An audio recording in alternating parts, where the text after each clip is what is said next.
He is regarded as a modern-day Jack the Ripper, a serial murderer known as the Zodiac Killer, who terrorised California during the 60s and whose identity still remains unknown. What type of person is this man? We have reason to believe that he's a maniac. He's the mysterious figure believed to be responsible for up to 37 murders in the late 60s. The Zodiac Killer taunted police and boasted to the press through a series of letters. Although he's never been identified, the mystery has been etched into history, inspiring the Doors hit Riders on the Storm and several movies, including the 2007 film Zodiac, starring Jake Gyllenhaal. I like killing people because man is the most dangerous animal of all. So now there's a new book by a retired detective which claims to have uncovered the identity of the Zodiac Killer. The book is called It's Me, Edward Wayne Edwards, the serial killer you've never heard of. And the author, John Cameron, joins us now from Montana. John, good to have you on this morning. You believe that this man, Edward Wayne Edwards, was a Zodiac Killer. So what can you tell us about him?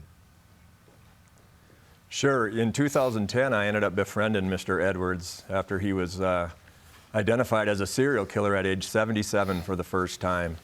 He confessed to 5 murders in 2010, and those murders were lovers' lanes killings and a kidnap and torture and ransom of a young man.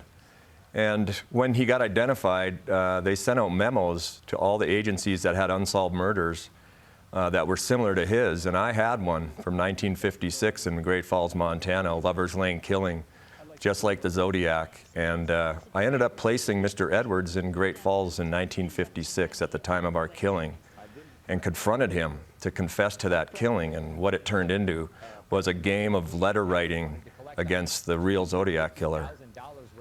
So you also believe that Edwards was responsible for the murder of JonBenet Ramsey, is that right?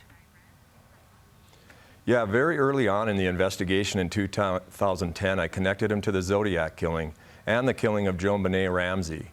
And what he kept telling me in the letters that we exchanged and the phone calls was I didn't quite understand the whole story, that he actually framed people his whole life, and he had been killing since age 11. And so he kind of led me on this path to follow the evidence that I may have been right that he was the Zodiac Killer, but I didn't understand the whole story. And the story gets more complicated from there. So everyone was talking last year about that documentary on Netflix, Making a Murderer. It follows the trial of Stephen Avery, who was convicted of the murder of 2005 of Teresa Holbach. Now, you also believe that Edward's involved in this. How so? You know, after I released my book, and that was 2 years ago, lots of people contacted me with other murders that Edwards had possibly done. Because he was a ritual killer, they were pretty easy to find.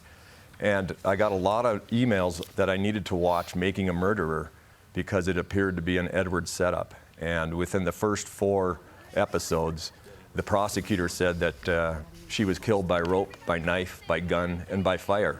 And that's the Zodiac Killer. That's how the Zodiac Killer killed, and that's how Ed Edwards killed. And he has convictions for murders that involve all of that. And it's just unraveled into the worst serial killer ever. The man wrote a book that was basically a puzzle of murder against society, and he killed for 66 years setting people up. John, what makes you think that Edwards is responsible? Could it not be the work of a copycat killer? You know, the Zodiac sent a cryptogram, a 13-character cryptogram in 1970, and he said, if you solve this cryptogram, you'll have me. And we solved it in 2010. What Edward Edwards had done is taken the letters from his name, which is 13 characters, Edward Edwards, and he made hieroglyphic symbols. The only way to solve the Zodiac was to know the name Edward Edwards. And when we solved the cryptogram and we challenged him, he confirmed that we were right and basically led us on this 6-year investigation now where he killed well over hundreds of people and set up dozens of people. This is an amazing idea, an amazing book, an amazing case. Thank you for your time this morning. So I think more people are going to want to read this. John's book is called It's Me, Edward Wayne Edwards, the serial killer you've never heard of. And boy, that's a big web he's thrown out there. The website, go to the website coldcasecameron.com. John, thank you so much for your time. Fascinating story.